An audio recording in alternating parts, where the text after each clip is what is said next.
చాలా చాలా ఎమోషనల్గా ఉందండి. ఏఎన్ఆర్ కాలేజ్ 75 ఇయర్స్ సెలబ్రేషన్లో పాల్గొనటం సంతోషంగా కాదు, చాలా గర్వంగా ఉంది నాకు.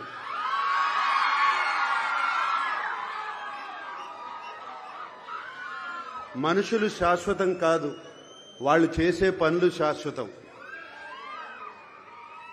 నాన్నగారు చేసిన మంచి పనే ఈ కాలేజ్, ఏఎన్ఆర్ కాలేజ్ ఒక ఎగ్జాంపుల్. తాను చదువుకోలేకపోయినా వేలాది మంది చదువుకోవాలని, వారికి బంగారు భవిష్యత్తు ఉండాలని 1959 నేను పుట్టిన సంవత్సరంలో ఆయన ₹1,00,000 డొనేషన్ ఇచ్చారు. ఆ టైంలో ఆయనకి కేవలం సినిమాకి మేబీ 5,000 లేకపోతే 10,000 వచ్చేది. కానీ ₹1,00,000 డొనేషన్ ఇచ్చారు. ఏఎన్ఆర్ కాలేజ్కే కాదు, అలాగే ఆంధ్ర యూనివర్సిటీకి ఒక 25,000, ఇంకో 25,000 ఇంకో యూనివర్సిటీకి, మెడ్రాస్ యూనివర్సిటీకి ఒక 25,000 ఇచ్చారు. ఆయనకి చదువు అంటే అంత ఇష్టం. ఎందుకంటే ఆయన చదువుకోలేదు, కానీ వేలాది మందికి ఒక బంగారు భవిష్యత్తు కల్పించాలని ఆయన పనిచేశారు. దానికి ఉదాహరణ ఏఎన్ఆర్ కాలేజ్ నుంచి వచ్చిన ఎంతోమంది ఉన్నారు. ఇప్పుడే మనం జస్టిస్ దేవానంద్ గారిని చూసాము, అలాగే నా పక్కన యార్లగడ్డ లక్ష్మీప్రసాద్ గారు కూర్చున్నారు, వైఎల్పి గారు, మాకు శ్రేయోభిలాషులు, మిత్రులు, ఫార్మర్ ఎంపీ కావూరి సాంబశివరావు గారు, అలాగే యలమంచిలి శివాజీ గారు, ఇంకా అందరికీ తెలుసు రామోజీరావు గారు, ఈనాడు రామోజీరావు గారు, ఇలా ఎంతో మంది ఉన్నారు.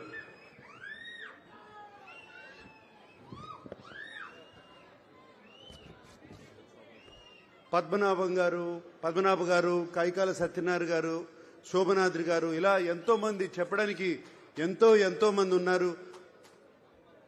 ఇక్కడే కాదు, ఇంటర్నేషనలీ, నేషనలీ, దేశమంతా ఇక్కడి నుంచి బయటకు వచ్చిన విద్యార్థులు ఎంతో మంది ఉన్నారు. ఈ పేరుకి ఎంతో మంచి పేరు తెస్తున్నారు.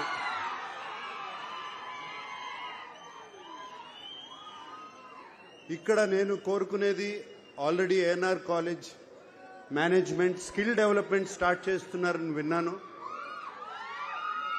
దానికి రేపు నారా లోకేష్ గారు వస్తున్నారు ఇక్కడికి.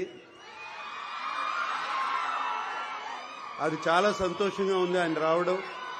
ఆయన వచ్చినప్పుడు మేనేజ్మెంట్ వాళ్ళు ఆయనకి చెప్పి దీన్ని ఒక పెద్ద ఎత్తున చేయాలని, అలాగే ఎమ్మెల్యే రాము గారు దీనికి తోడ్పడాలని మనస్ఫూర్తిగా కోరుకుంటున్నాను. అండ్ నన్ను ఇక్కడ వెల్కమ్ చేసిన కమిటీ వాళ్ళందరికీ థ్యాంక్ యూ. నన్ను ఇక్కడికి రమ్మంటాం, థ్యాంక్ యూ అండి. నా తరపున, మా అక్కయ్య సుశీల తరపున,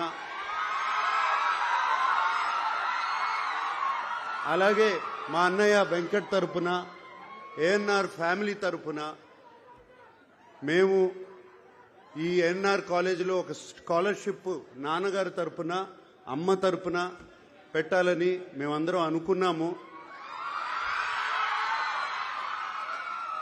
దానికోసం మేము ₹2 కోట్ల, అంటే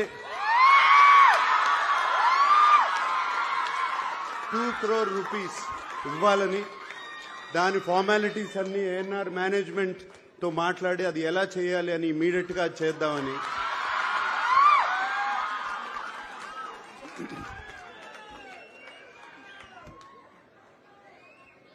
నాన్నగారు ఎప్పుడో ₹1,00,000 ఇచ్చారు. ఇప్పుడు మేము అంత కూడా ఇవ్వలేకపోతే బాగుండదు. సో అందుకని అది ఇవ్వాలని. నేను యాక్చువల్గా చెప్పాలి అంటే, ఇంట్లో బయలుదేరే ముందు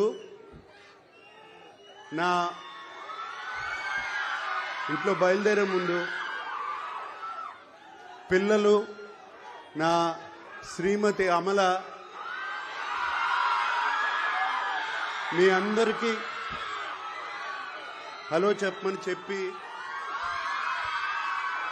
ఏంటి ఒట్టి చేతులతో వెళ్తారా ఏదన్నా తీసుకెళ్తారా అని చెప్పింది.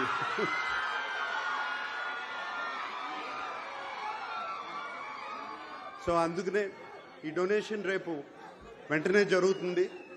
అంతేకాకుండా ఇంత ప్రేమ ఇంత అభిమానానికి థ్యాంక్ యూ సో మచ్.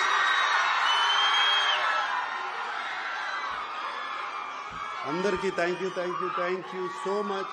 అలాగే పిల్లలందరూ వచ్చిన దగ్గర నుంచి ఒకటే